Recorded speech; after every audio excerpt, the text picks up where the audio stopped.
Шұғла ханым, сәлеметсіз бе? Қалыңыз қалай? Жақсы. Өнер саласынан кәсіпке қалай бет бұрдыңыз және кәсіпке қашан келдіңіз?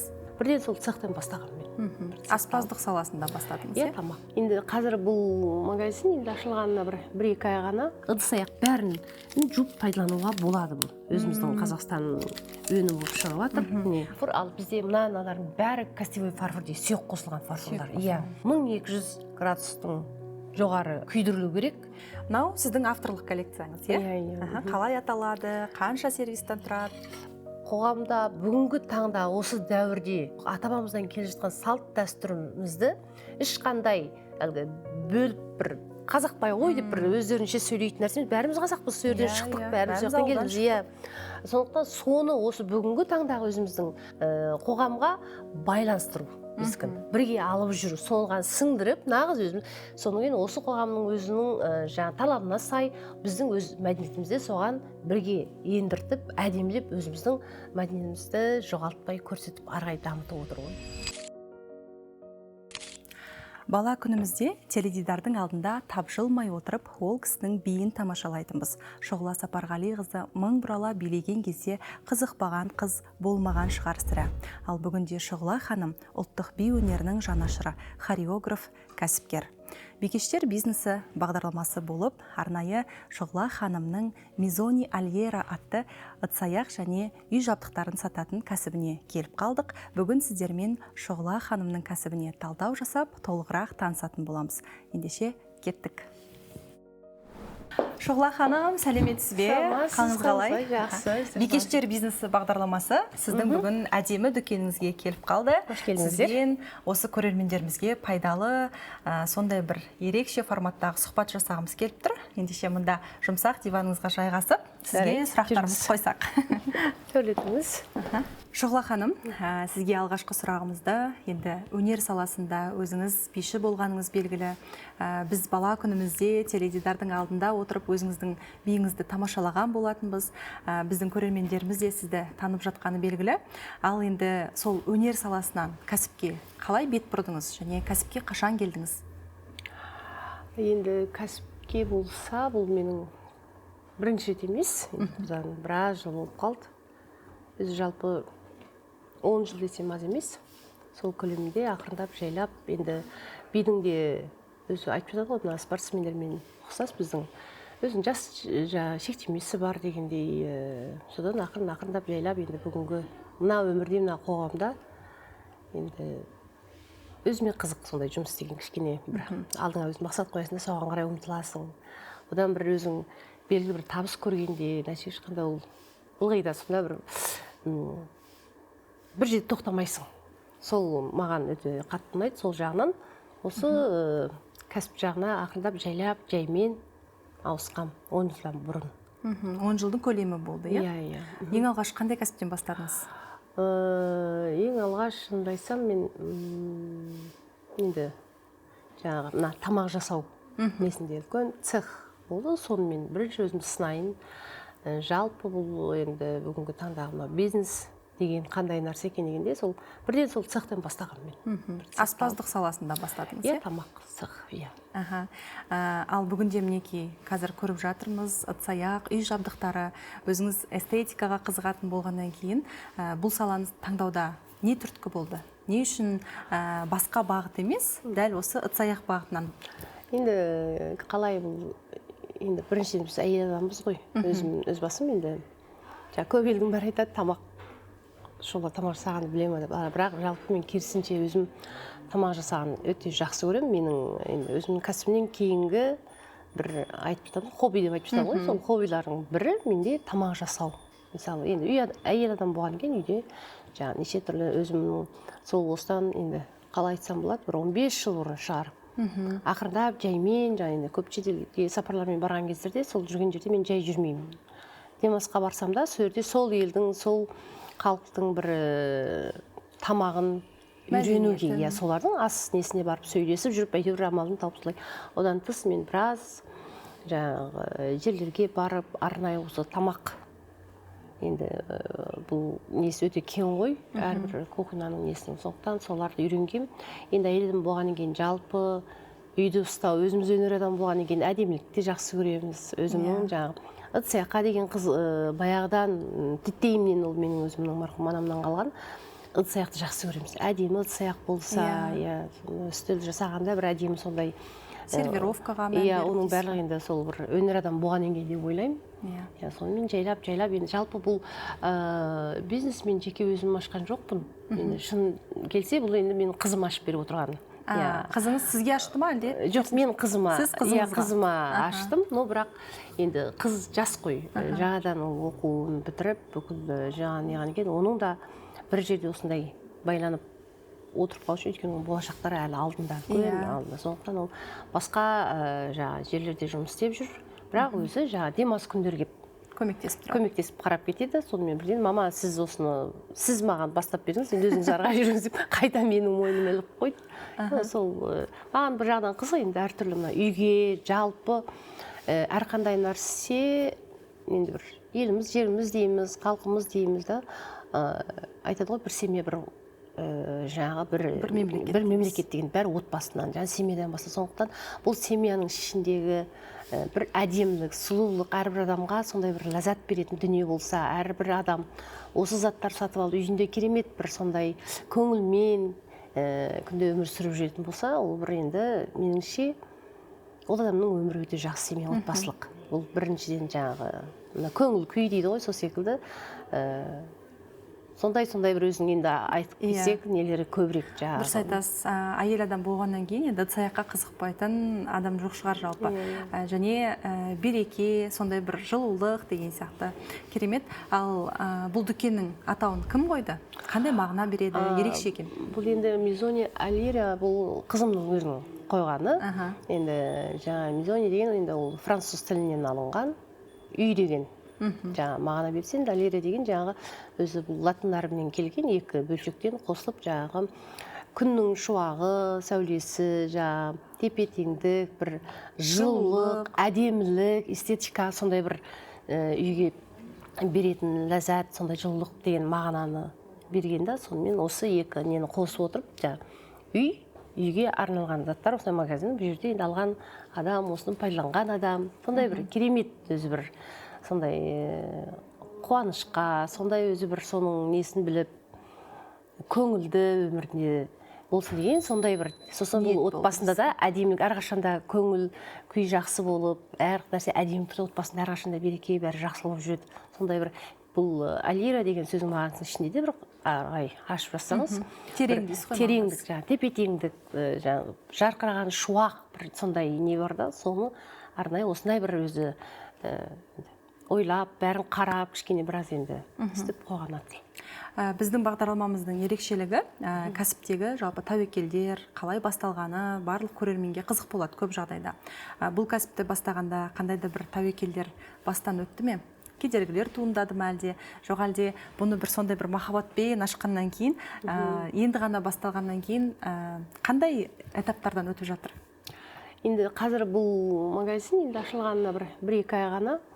Маған өте қызық өзімен тере, өйткені оған кішкене өзім бұл жерде тек енді қарап отырсаңыздар, енді бізде бүкіл енді әлемге танымалы енді баяғыдан келе жатқан өздеріндік брендтарын қалыптастырған, мысалы танымалы ыдыстарымыз бар, мысалы көрпе-күрлектерімізде үйге қойып пайдаланатын.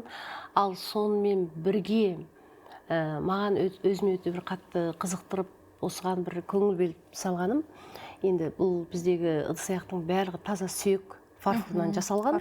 Арнайы мен өзім барып сол зауыттарда, сол адамдармен бірге отырып қаншама жұмыс істейміз. Содан кейін осының ішінде енді бүгінгі таңда арнайы өзімнің ойымнан шыққан, көңілім тартқан сондай бір өзіміздің қазақи жаңағы неміз бар.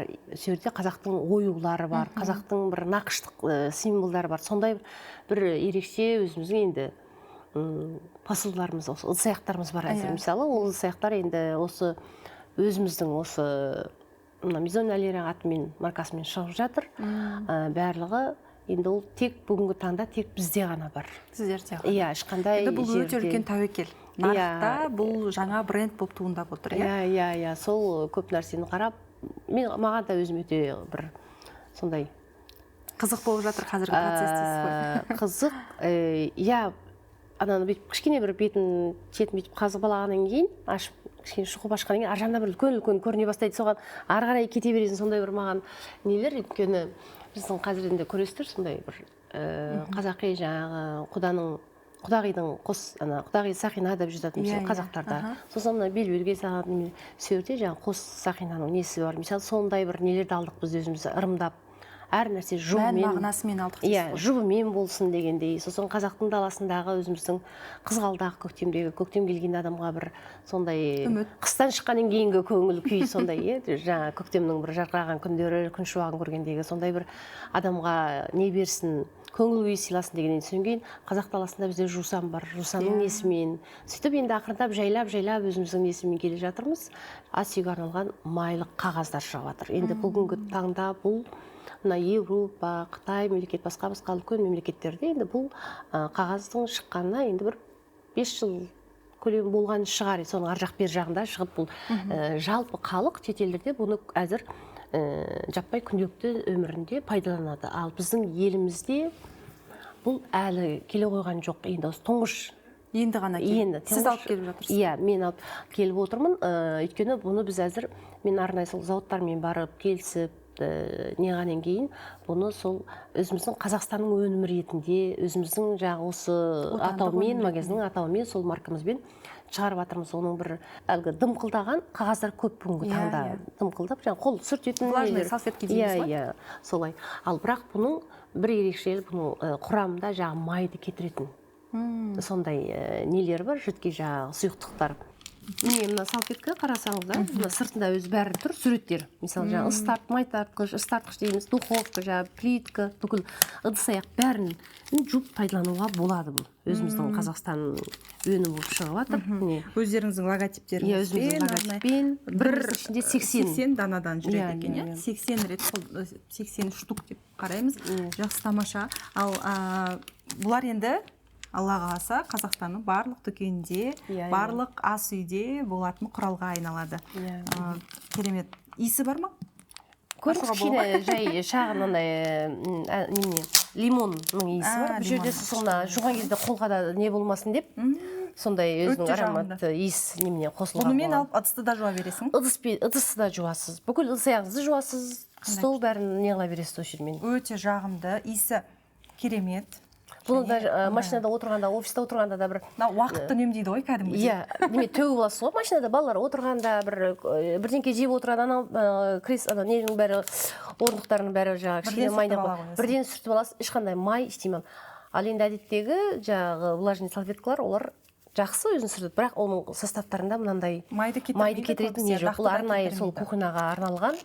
Енді бұның екінші бір жаңағы айтып кеттім, бешбармаққа енді жағында тағы бір өзі келе жатыр бізде жасағанымыз.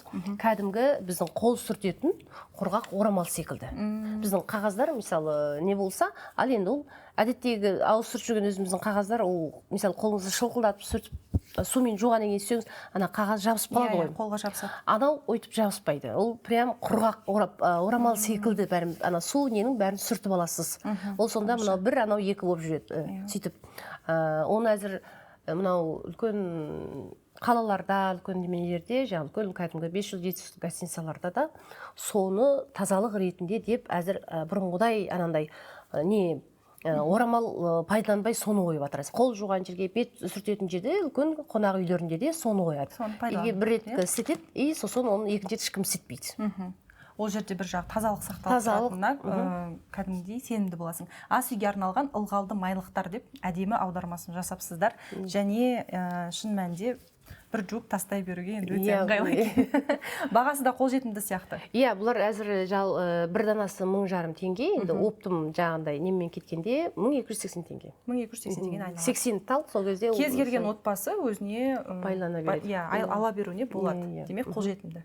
Жақсы. Мына жерде әдемі сервировканы байқап тұрмыз. Барлығын өзіңіз жайғастырып, өзіңіз таңдайды екенсіз, иә? Мына ыдыстар қайдан келеді? Жалпы шығу тарихы туралы айтып берсеңіз. Енді бұл бүгінгі таңда енді танымалы бренд бар, Dior. Соның былтырғы коллекциясы бұлар. Сол енді біз арнайы фабрикадан енді оның жасыратын ештемесі жоқ. Бүгінгі таңда бүкіл дүниежүзіндегі үлкен танымал фабрика, жаңағы зауыттарға киім болсын, жаңағы сөмке болсын, ыдыстардың бәрін шығу жаңағы жасалатын орны негізінде Қытайда. Қытай, иә, өйткені ол жақта адам көп, жан саны көп, іс ақы, жұмыс ақысы арзан. Сондықтан ал оның үстіне енді бұл фарфор дегеніміз өзінің Қытай мемлекетінің аты айтып тұр. Мысалы, Чайна дейді, Чайна деген ол бон, сүйек. Фарфор дегеннің мағынасы ғой, Чайна деген сондай. Түпкі тарихы суда жатыр дейсіз. Иә, сондықтан біз арнайы сөрде тек осы брендтарға жаңағы өздерінің солармен жұмыс жасайтын жаңағы зауыттар бар, фабрика. Тікелей зауытпен жұмыс жасайсыздар ғой, иә? Біз тікелей зауытпен ешқандай барып мен бұны жаңағы енді Қытайда көп қой, үлкен қалалар, әрбір өздерінің рыноктары бар. Мысалы жаңағы мебель болса, мебель сататын үлкен нелері бар, жаңағыдай. Ондай емес, менде магазиннен емес, мен тікелей тек фабрикамен жаңағы зауыттардан ғана аламыз. Көп көлемде тапсырыс бересіз бе? Иә.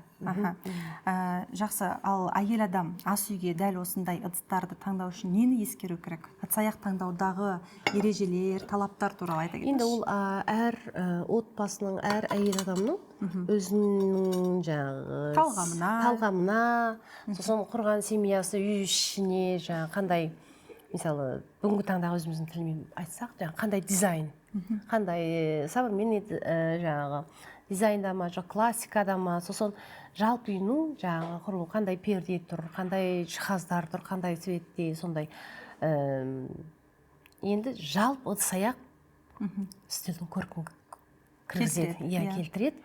Табиғатыңды ашады. Иә, әйел адам келгенде бір әдемі, сондай әдемілікке барлық адам қызығады ғой. Сондықтан дастарханыңызда бір әдемі ыдыстар тұрса, ал оған соң сіздің қойған тамағыңыз әдемі болып жақсылап қойып, жаңағы сервировка дейді, соны дұрыстап бәрін өр-өрімен қоятын болса, ана тамағыңыз ол өзінің ненен басқа тағы бір рет жанып, өзінің әрін беріп кішкене не қылып, сондықтан бойына да сіңіп, көңіл күйін де көтеріп дейсіз. Бұл енді бір әйел адамның отбасындағы өзінің семьясын қалай, жаңағы отбасын қалай ұстап отыр. Бұл әйел адам өзінің талғамына байланысты. Өте жақсы. Dior және тағы басқа қандай брендтер бар? Енді тағы бізде қастарыңызда тұр, бүкіл Hermes жаңағы танымал бүгінгі таңда жаңағы коллекциялар бар бізде. Бүкіл олардың чайный наборлары, столовый наборлары. Сосын Versace'дің бүкіл бізде нелері бар, әрбір коллекциялары. Сосын мынау Swarovski брендтің нелері бар. Сосын бізде Roberto Cavalli бар тағы. Сосын бізде Wedgwood бар, Англиянікі. Сосын венгерский жаңағы бренд бар. Тағы бізде тағы не бар? Dior бар, әрине айтқан. Сослай біраз үлкен жаңағы танымалды осындай брендтердің посудасының бәрі негізінен бізде бар. Одан тыс жаңағы өзім айтып кеткендей, өзіміз арнайы дизайн жасап, жаңағы арнайы авторлық дизайн. Авторлық болған енді кейбіреулерін өзім жасағаным бар, кейбіреуін мен арнайы сурет салатын кезінде жаңағы кейбір нелерге арнайы художникті шақырып, өзімнің ойымды түсіндіріп, мысалы, маған мынандай керек, мына жерге мынандай деп бірлесіп ол кісі маған салып береді. Сосын айтамын, жоқ, мына жерде мына жапырағыңыз артық кетіп қалды, мына гүліңіз артық кетіп кетті, мына жерге маған нәзіктік керек дегенде, сондай кәсіби деңгейдегі адамдармен бірге ақылдаса отырып, ол кісіге өзімнің ойымды түсіндіріп, сөйтіп ол кісілер содан кейін маған жаңағы кәдімгідей жаңағы ыдысқа тәжекке өзінің несін суретін салып береді. Содан кейін оны біз жаңағы фабрикаға апарамыз. Сосын фабрика оны алады да, алдымен бірінші олар өзінің несін жасайды, қалбын жасайды. Макет дейміз. Иә, макет, сол қалбын жасап, қандай түрде, қандай свет болу керек, сосын гүл қаншалық неде ойланып жаңағы басылып шығады. Сосын бұл фарфордың осы ыдыспен айналысқаннан кейін біліп жатырмыз енді біраз. Мына ыдыстардың мысалы, әзір бүгінгі таңда да біраз мода болып жатқан ыдыстар бар ғой, жаңағы балшықтан жасалған ыдыстар бар. Иә, қышы жаңағы неден жасалғандар да. Олардың барлығы жаңағы мына түбінде қандай неде күйдіреді. Қаншалық градуста күйдіру, иә, күйдіреді сондай. Қандай қалыпта жасап Иә, шығады. мысалы, мына фарфор, ал бізде мыналардың бәрі костевой фарфор дейді, сұйық қосылған фарфорлар. Иә. Олар өте жоғары 1200 градустың жоғары күйдірілу керек. Өйткені 1000 градуста күйетін болса, ол шыққан кезде кішкене қарамтыл болып тұрады. Анандай әппақ мөлдір болмайды. Сосын бұл жерде де сұйық қосылған фарфор ол бөлек, ал сүйек қосылмай таза фарбен шыққан ол басқаша бөлек болып тұрады. Енді қышпен жасалған, нелермен жасалған, олар енді кішкене білініп көрініп тұрады. төмен недегілер жай орташа немен шығарылғандар. Яғни ыдыс-аяқ та сегментке бөлінеді. Люкс, эконом, орта топ деген сияқты. Иә, бұның сосын ана кейбір нелер сол өзінің сол белгіленген жаңағы жоғарғы температурасында жетіп күйдірілмесе, ана ыдыстағы қойылған гүлдің түсі өзгеріп кетеді. Кішкентай ғана деталь барлық нәрсені өзгертеді. Жай барып, мен барып одан не қыла салмаймын, мен заказ бергеннен кейін олар жаңағы қалыбын жасап шығады. Мысалы, мен мына тарелканы жасайтын болсам, осыны арнайы макетін маған жасайды. Сосын барып ол гүлді оған отырғызады. Сосын оны күйдіреді, алып шығады. Сосын маған көрсетеді, мынау бола ма болмай ма, сізге қалай болды деп. Сөйтіп біраз жаңағы бір процесстер өтеді. Сосын ең артында болды деп біз жаңағы келісім, иә, менің көңілімнен шықты дегеннен кейін барып бұл жасалады. Жасалғаннан кейінгі тағы тамғаларын қалай басасыз, алып келетін жағы, оларды салатын өзінің сандықшалары бар. Енді бұрын біз бәріміз алып жүрміз, жай әдеттегі сары қағазға орайды да бүйтіп жағы газетке орайды да. Енді бұл пасталардың өздерінің енді өзіндік ерекшелік жағы. Арнайы кәдімгідей шамадандары бар. Бір-біріне бір жаққа кетсеңіз де сол шамаданды қолыңызға көтересіз де, киім көтергендей алып кете бересіз сондай. Енді өте барлық нәрсеге қатты мән беріп жұмыс жасалады екен, иә? Енді сіз мына тұста ыдыс-аяқ саласының маманы ретінде көріп тұрмын сізді. Бұның барлығын зерттеуге бір ерекше мотивация керек қой, әрине. Мысалға, ыдыс-аяқ саласына жай ғана қадам баспағаныңыз көрініп тұр. Барлығын зерттедіңіз. Өзіңіздің қызығушылығыңыз болғаннан кейін ғой? Енді әрине бұл ыдыс-аяқ, енді басында айтып кеттім, өзім тетеймен марқұм мамамнан қалған сондай ол кісі. Иә, мен өзімнің де солай кетіп бартқанда бір ыдыс-аяқ сатып жатқан магазин, дүкен көрсем, кірмей кетпеймін, уже өтіп кетсем, маған бірдеңкеге жетіспегенде тоқтап, қайтадан кіріп, алсам да алмасам да бәрін бір көзден кешіріп, не бар екен, қандай дүние бар екен деп сөйтіп өтуім керек. Бір енді сондай өзімнің бір хобби ретінде сондай қызығулығым бар, теттейімнен басталған. Мамам да солай еді, үйде біздіңде мысалы ыдыс-аяқ деген мамам айтатын. Мен бала-шағамды үйлегенде, енді ол кез әзіргіндей тойхана жоқ қой енді ол кезде. Бала-шағаларын үйлегенде ешкімнен ешқандай ыдыс-аяқ сұрамаймын, бәрі өзіме жетеді, бәрі бар деп солай. Әзір дәл сол менде өзім үйде әдемі жаңағы челеге барсам да әдемі ыдысты көрсем, сөзсіз мен шамаданыма содан сатып алып бәрін алмасам да енді бір өзіме керек. Бұл да бір хобби ретінде болып тұр. Және өнер адамы екеніңіздің бір белгісі. Барлық нәрседен сұлулық, әдемілікті іздеп тұрасыз. Жақсы. Келесі авторлық дизайндағы ыдыстарыңызды көрсете аласыз ба? Мына әдемі ыдыс-аяқтарға көзім түсіп тұр. Өзіңіз жақындап таныстырып жіберсеңіз, бәрі жұбымен болсын деген ниетте жасалған кезде. Иә, бұл жерде енді мына тарелкасын қарап отырсаңыздар. Құдағи жүзіктің несін алдық бұл жерге салдық. Символы екі жұп болсын. Әрқандай нәрсе жалғыз болмасын. Жаңағы бәрі жұп болсын деп осындай біз не қылдық. Бұл 12 адамдықтан жүреді. Енді ал сіздер көріп отырғандай, бұл жерде міне ет табағы да бар, арналған, былай несін тұр. Үш өз немен жүреді, былай қарап отырсаңыздар, міне. Өзі адам алдына қойғанда осылай тұрады. Мынау арнайы өзінің екінші тарелкасы осылай жасалған, иә? Осындай арнайы осылай жасап, мынандай үлкен табағы болады, 12-лік. Сосын мынандай ыстық тамаққа арналған тамағы болады. Мына гүлді нағыз қазақтың өзіміздің оюлар жағы. Ана керегеде былай нелерінде тұрады ғой. Әдемі оюларымыз. Енді бұның бір ерекшелігі, бұл неміз? Бұл 24 каратты алтын жалатылған. Иә, бұл сарысы, міне осындай. Сосын бұның осындай нелерімен, көріңіздер ғой, астындағы жаңағы шай ішетін несімен, қант салғышымен. Сосын бір мынандай үлкен ет табағы болады. Сосын тағы бұның бәрі 12-ден жүреді. Сорпа ішкенге? Сорпа, салат салсақ та осындай үлкен несімен, чәуімен. Сосын мынандай жент салып қойсақ та, құрт салып қойсақ та, конфет салсақ та, суға осылай өзінің несі бар. Ал енді бұның дәл осының өзі қызыл түсті.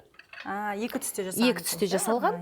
Бұл қызыл түсінің шеті ақ алтын жалатылған бұл. Мынау жаңа сары алтын болса, таза алтын жалатылған бұған.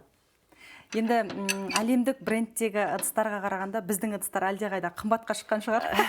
Әрине.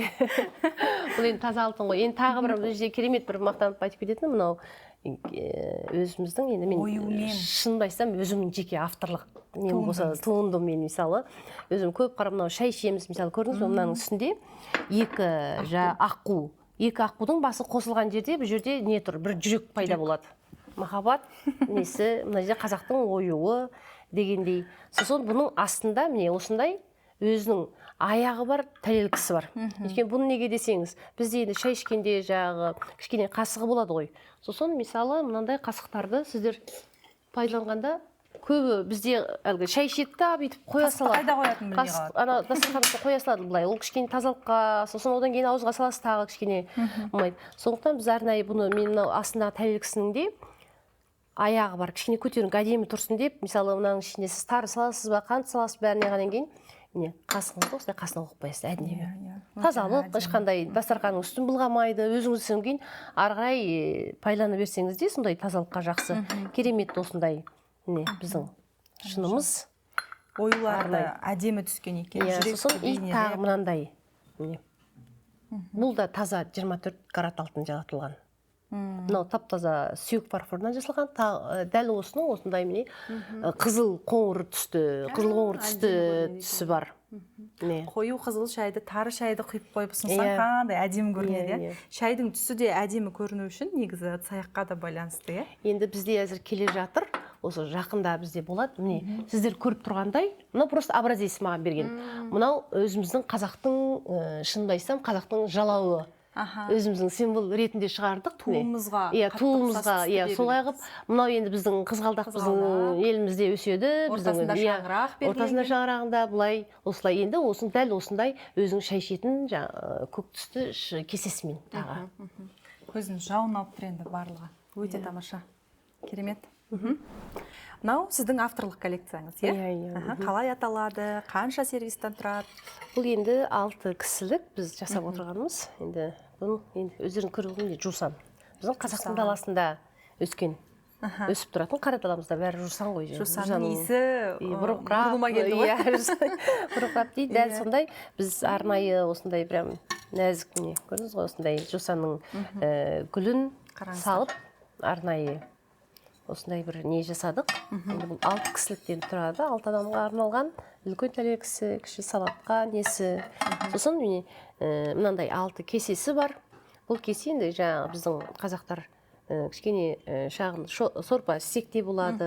Немесе мынаған жаңағы тары шай дейді ғой, тарыны қойып, ыстық қойып, ұстағанға да түбінде кішкене қолға, өйткені кейбір өзім енді біраз қарадық біз осы шынылар түбінде, мына түбі өте кішкентай, қысқа, қолға ұстағанда кішкене ыңғайсыз да, ал мына жерде кішкене бір қолға ұстайсыз да, адамның қолында ұсынғанда да ыңғайлы. Осындай 6 неден, сосын мынандай 6 кофе ішетін. Өзінің стаканымен, тәрелкісімен, осылай міне жусан ішінде 2 жағы. Не деген әдемі. Мынандай 2 жағы. Мысалы өзіміздің құрт салсақ та болады, конфет салсақ та болады, тәрелкісі бар осындай. Ұлттық өнімдерді салып қойсақ болады. Қандай әдемі көрінеді қараңыздар. Таза фарфор неден жасалған. Түсінің өзі нәзік. Міне мынау шайнегі, қант салатыны салғышы, сүт құйғышы. Осылай міне.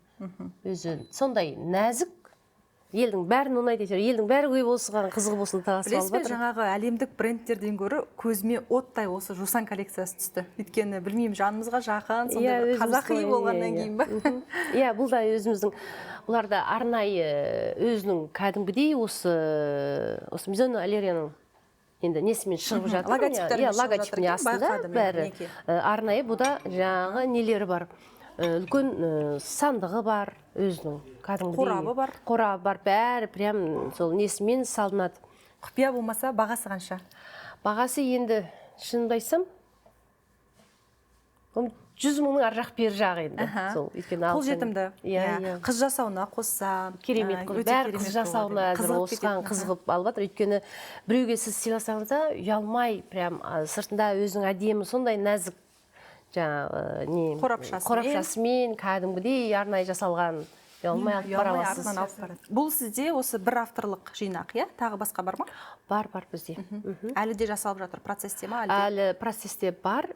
Қазір бүгінгі таңда менде әзір үш комплект келді әзір. Иә. Үшеу емес, 4-5 бар әзір менде. Мынау жусан, ендігі менде жаңағы өзіміздің қазақтың даласында өсетін, көктемде шығатын қызғалдақ. Қызғалдақ гүлдері. Көктемде қыстан шыққаннан кейін көңіл жарқырап, күн жарқырап, жаңа көктемнің шуағын көргенде көңіл көтеретіндей сондай бір сондай ашық мән мағынада жасап жатырсыз. неде өзіміз соны жаңағы күлгін түсті дейміз ғой, сондай өзі бір ашық түсті жақсы көретін адамдарға сөйтіп, онда дәл осындай ауылда 6 кісілік, 6 адамдық немене осымен ұқсас, бірақ ол жерде жаңа түсін бәрі қызғалдақпен қойылған. Қысқасы бұл дүкеннен көңіліңіз қалаған, талғамыңызға сәйкес келетін кез келген түстегі әдемі ыдыстарды таба аласыздар. Және біз мында үй жабдықтарын байқап тұрмыз. Үй жабдықтарына тоқталсақ. Бұл жерде енді бізде әзір көптеген көрпе кірліктер өте жаңағы таза мақта дейді ғой, мақтамен тенсил, сосын жібек араласқан. Бұл жерде жаңағы 80 жіптік дейді, 60 жіптік дейді, 200 жіптік, ол енді таза жібекке кетіп қалады. Таза жібектің өзі енді бұл жерде 100% таза жібек деп жібек жоқ, өйткені ол өте қымбат тұрады. Біріншіден, екіншіден таза 200 жіптік ол жібектің өзі күтімі өте нәзік. Ол күтімді сонша бір өте нәзік болғаннан кейін соншалық ол жібектің күтімді жоғарғы неде талап етеді. Сәл оны дұрыс жумай қалсаңыз бәрі отырып, сосын светін бәрі ағарып кетеді. Ол көп енді бұл нені білмеген адам бәрі ойбай мынау жібек деп айғайлай береді. Шын мәнінде таза 100% 200 жіппен жасалған көрпеліктің бәрі таза жібекпен жасалған көрпеліктер, олар 200 жіптікпен кетеді. 200 жіптік дегенде бұл тоқудағы тығыздықтары. Бізде жалпы айтады ғой, көрпекірліктер, ой мақта, тенсил, анау мынау дейді та, оның жіптің бұлар ішінде мамандықтарын осымен жасасып жүрген кәсіби мамандармен сөйлескен кезде, олар бірден жаңағы неден тұратын, қандай құрамында қандай нелер бар, сосын ар жағында олардың бірден сұрайтыны қанша жіптік дейді. Жіптік деген ол жіптің тығыздығы. Мына неде тоқылғанда жаңағы оның қанша несі төмен болған сайын оның бағасы да төмендеу болады. Жоғарылаған сайын оның бағасы да жоғарылай береді, оның сапасы да жоғарылай береді. Шынында қанша ол бір өздігінен бір жарқырап неғып қойғандай тұрады. Ол неменесімен өте сондай сапалы. Мен өз енді осымен айланысқаннан кейін енді өзім істетіп жатырмын. Бұларды да зерттеп жатырмын дейсіз ғой, тікелей заводтан бересіз. Бұлардың бәрі тікелей заводтан алып келемін. Мен бұл жерде сосын аллергиясы бар адамдарға өте жақсы. Ешқандай аллергия не қылмайды. Сосын ұйқысы тыныш дейсіз ғой. Иә, сосын мынау адам қазіргі мына экология заманда көп адамда аллергия көп. Сосын мына денемізге тиген кезде ол бір адамға сондай бір рахаттану керек қой, дене мынаны ұйықтап тұрғанда адам бір жеңіл таңертең тұру керек. Иә, таңертең бір бодрый болып тұру керек қой. Сондықтан бұның нелері өте жоғары, таза неден жасалған. Өз басым әзір осының айланысқаннан кейін енді зерттеп жатырмын дейсіз. Шынында өзімнің енді бұрынғы үйде істетіп жүрген нелермен салыстырып былай қараймын, шынында жақсы сапалы дүниенің шынында адамға берер әсерлігі, одан дененің қалай жаңағы дем алып, қалай сіз денеңіз одан бір кеш ұйықтап тұрғаннан кейін таңертең басқаша тұрасыз кейсіз. Өйткені әрбір клетка оны сезінеді, қалай дем алады, күні бойы жүргеннен.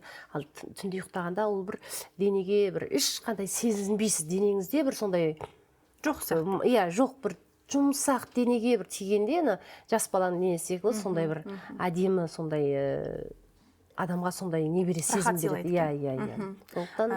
Кез келген үйде болу керек екен. Ұйқың тыныш, сапалы болу. Денеге тиетін бұл тікелей контакт қой бұл енді өзіміздің мына кожамызға, өйткені мен өзімнің кожам өте немене сезімтал. Кішкене бірдеңе қылса қызарып кетеді, неғып кетеді өзім. Сондықтан осындай мынадан пайдаланғаннан кейін өзім соның бәрін айырмашылығын көріп жатырмын әзір. Шынында күні бойы жүгіріп жүрміз, бәріміз кешке келгенде прям жамылып жатсаңыз таңертең басқаша денеңізде тұрғанда денеңіз басқаша сезінеді. Ал көрпешелерге тоқталсақ? Ал енді бұл көрпешелердің барлығы жаңағы тенсил мынау әзіргі бүгінгі таңда осы биыл бір жылдай болды ғой деймін, осы қатты неде жүр. екі кісілік мынандай жұқа, өте жұқа көрпелер теннистің несіне арналған. Мысалы, мына жақта түрлері тұр, міне байқайсыз ба? Мында жайып қойған. Иә, жайып қойған. Бұлардың ішіндегі несі. Әзір мына қыстың күні, жазда бұл қатты ыстықта, мысалы, не қылғызбайды? Ыстықтатпайды. Ыстықтатпайды. Сосын енді қыстың күні тоже мұздатпайды. Иә, бұны мұздатпайды емес, енді әзір үйде қыстың күні бізде үйді жақсы қызытады ғой, бұрынғыдай емес. Үйдің бәрін ыстық. Әзір бұрынғыдай қалың көрпе бүйтіп жабылып тұншығып жата алмайсың. Бұл сондықтан өте келген адамдар бәрі осыны алады. Қыста рахат.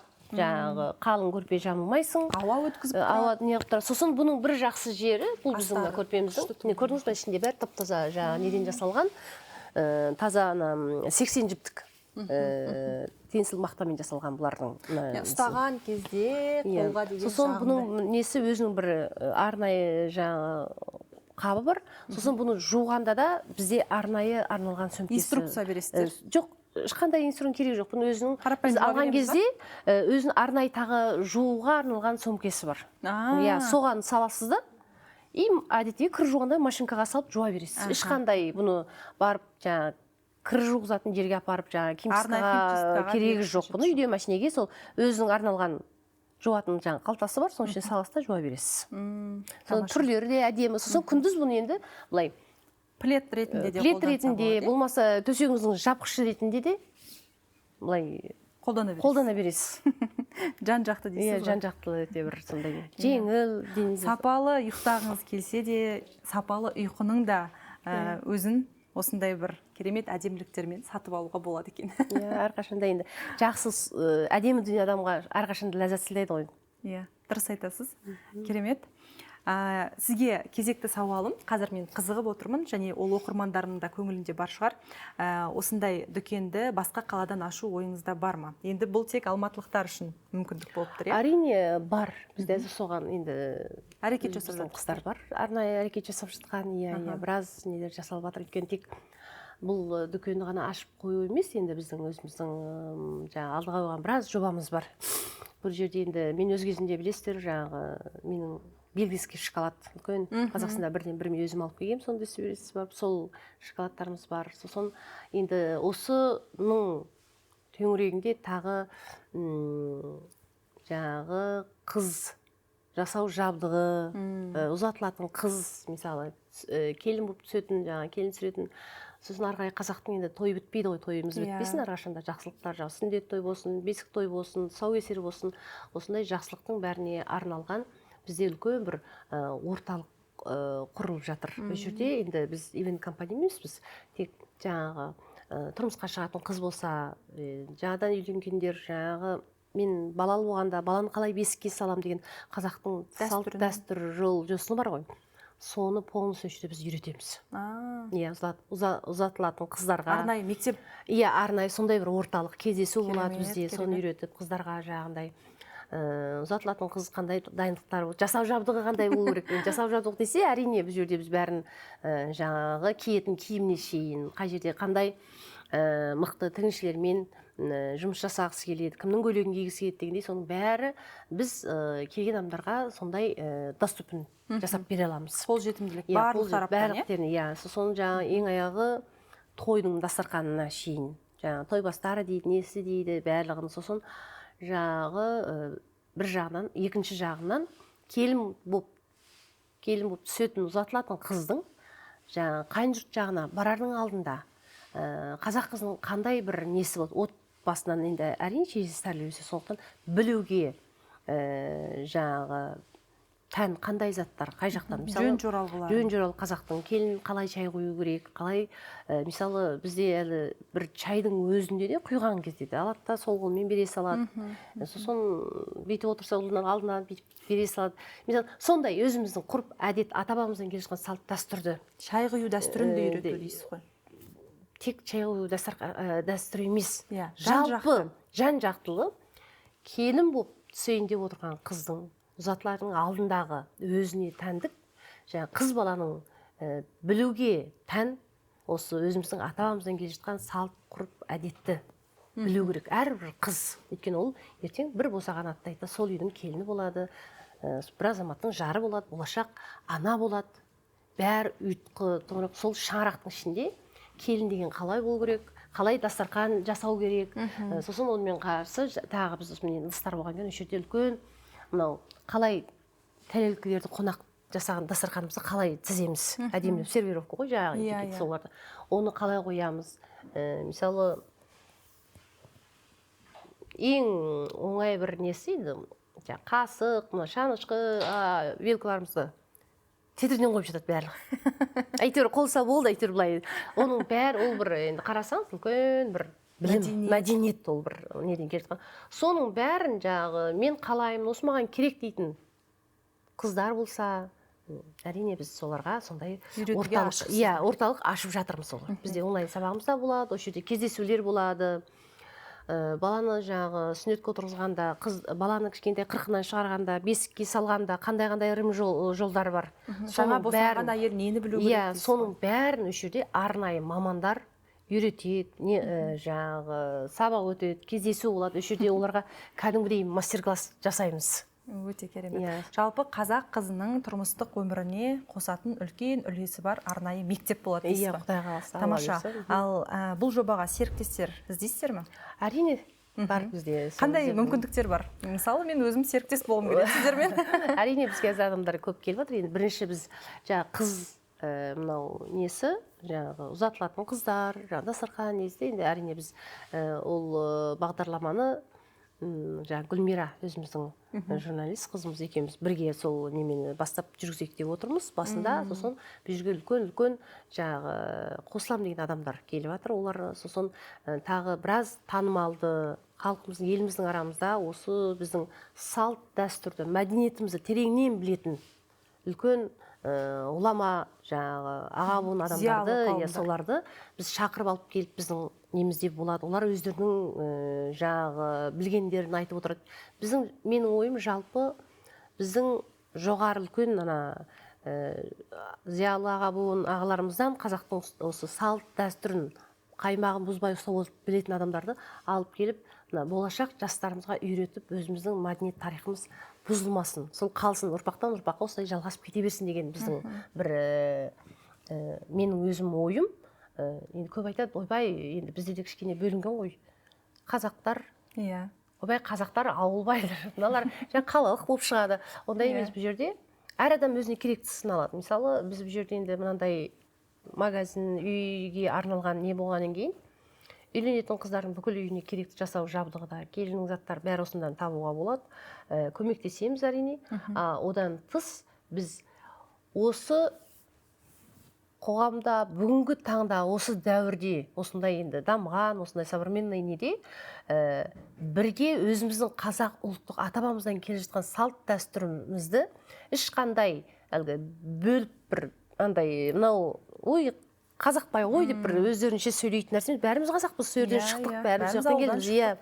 Сондықтан соны осы бүгінгі таңдағы өзіміздің мынау енді дамып жатқан неге қоғамға байланыстыру. Бірге алып жүру, соған сіңдіріп, нағыз өзіміз. Соның кейін осы қоғамның өзінің талабына сай біздің өз мәдениетімізде соған бірге ендіртіп, әдемілеп өзіміздің мәдениетімізді жоғалтпай көрсетіп, арғай дамытып отыр ғой. Демек, бұрынғы дәстүр мен заманауи үлгідегі қазіргі салт дәстүрді біріктіріп, ортақ құндылығымызды жоғалтпай насихаттау. Ендеше қазақ қыздарына үлкен мүмкіндік, серіктес боламын десеңіздер, Шұғыла ханыммен бірге осындай қазақтың құндылығын дәріптеп және қыз жасауы, қыз баланың жалпы тұрмыстағы өміріне қатысты барлық ақпараттарды білгілеріңіз келсе, онда мінекей қандай керемет мүмкіндіктерді сыйлап жатырсыз. Алла қаласа сіздің ізіңізді жалғайтын, осындай қазақ деп соққан жүрегіңізді ары қарай жалғастыратын қазақ қыздары, жалпы қоғамымыз дами берсін дегім келеді. Өте керемет. Қазір сізбен сөйлесіп отырып, шабыттанып жатырмын. Нағыз қазақ әйелінің болмысын көріп жатырмын. Дәстүр, әдемілік, жылулық, береке деген енді ол кез келген әйелдің бойынан табылу керек қасиеттер ғой.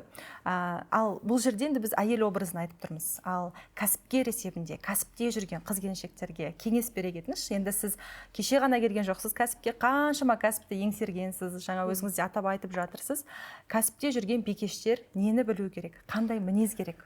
Енді кәсіпте жүрген енді талай-талай біздің мақтанып, ауыз толтырып айтатын өзіміздің енді әпеке сіңлілеріміз көп қой. Бүгінгі күнге дейін талай жетістікке жеткен. Енді мен біреуге керемет бір ақыл беріп былай бол деп өзім айта алмаймын. Енді бәрінің өзінің ақылы бар, өзінің жаңағы өзіндік бір немен сондай биікке жетіп отырған адамдар бар. Бірақ та сондай болса да енді өзім өнер адам болғандықтан енді тағы еңлік өзің өте қуанып тұрмын. Осындай YouTube несінен осындай керемет әйел, қыз, келіншектің осындай бір бағдарлама ашып отырған. Бұл да болсын, осы менің неме бір таптырмас мүмкіндік өзіммен осылай не отырған. Біздің болашақта мүмкін тағы бірігіп осындай үлкен жұмыстарды біз мысалы жасасақ, сіз оны ары қарай дамытып бүкіл неге жарқыратып көрсету сіздердің қолдарыңызда. Дәл сол секілді, мысалы өзіңіз секілді, бұл дүниеде бірімен бірі байланысу керек. Жаңағы жеке өзімдік емес, мысалы мен сіздің неңізбен мынаны көрсете аламын, сіз бұны бізге жарқыратып көрсетесіз. Сол секілді талай қырынан, сырынан көрсететін, бір-біріне өзінің үлесін, өзінің несін көрсететін кәсіпкер, іскер адамдар бізге керек, әрине. Ал енді қыз-келіншектерге келсек, менің енді өнер адамы ретінде болғандықтан, әрине кәсіп, өнер, кәсіп, бизнес жақсы, ол ақша табу жақсы. Бүгін таңда ешкімге табыс артық етпейді, ақша ешқашанда артық етпейді, бәріне керек дүние бұл. Но бірақ соның өзінде де сол байлық болсын, қандай іскер болсын, бірақ біз өзіміздің енді біз қазақ болғандықтан қазақ қыз екеніміз, қазақ қыздарының, қазақ аруларының, қазақ болашақ аналар, жүріп жатқан келіншектерінің нәзіктік әдемілігі болсын әрқашанда. Қандай бізде де болады, өзін жұмыс деп ұмытып кеткенде. Сондықтан менің айтарым, әрқашанда бірер уақыт адам өзін жақсы көріп, бір ортасында азғантай уақыт шығарып, бір әдемілікке, сұлулыққа, оларда бар емес, жоқ емес, барлығы бар, бірақ жалпы бір сондай нәзіктік, кей кезде кәдімгідей робот ұқсап жұмыс істеп кеткен ғой. Ол енді ешқашанда адам біз әр дүниенің түбіне жете алмаймыз. Айтасыз, бүкіл әлемнің ақшасын таба алмаймыз. Ол әрқашанда тапқан сайын сіздің қажет ететініңізде, талап ететініңіз одан сайын көбейе береді. Ол жақсы, бірақ әрқашанда менің тек әйел затын айтатыным, әйелдік өзіміздің нәзіктігімізді, әйелдік еркелік, сондай бір әйел адамның өзіндік бір болмысын, әйелдік бір сондай энергиямызды. Ол әрине сұлулығын, әйел адамның өзінің бір қыры бар ғой.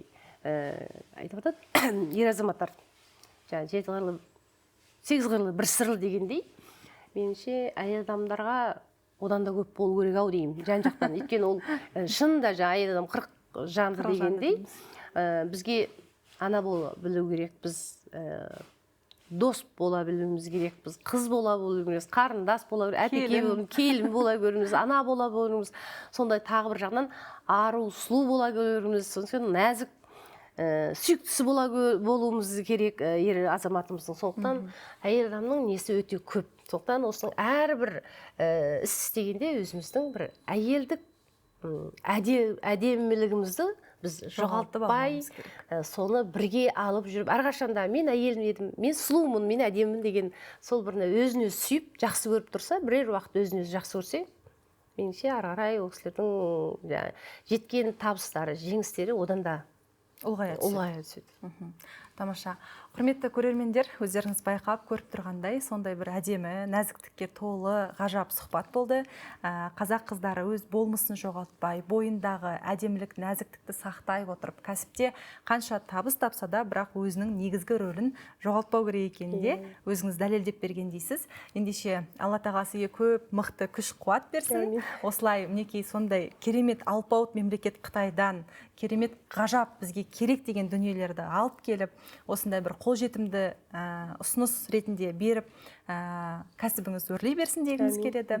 Айналаңызда жүрген барлық жандар тек қана сізге өзінің жақсылығын сыйласын. Сіз де осылай еліңізге, ұлтыңызға пайдалы болып жүре беріңіз. Әмин. Құрметті көрермендер, біз сіздермен қоштаспаймыз. Келесі бағдарламада кездескенше дейміз. Біздің YouTube каналымызға міндетті түрде тіркеліп, осы бағдарлама ұнаған болса, лайк басуды ұмытпаңыздар.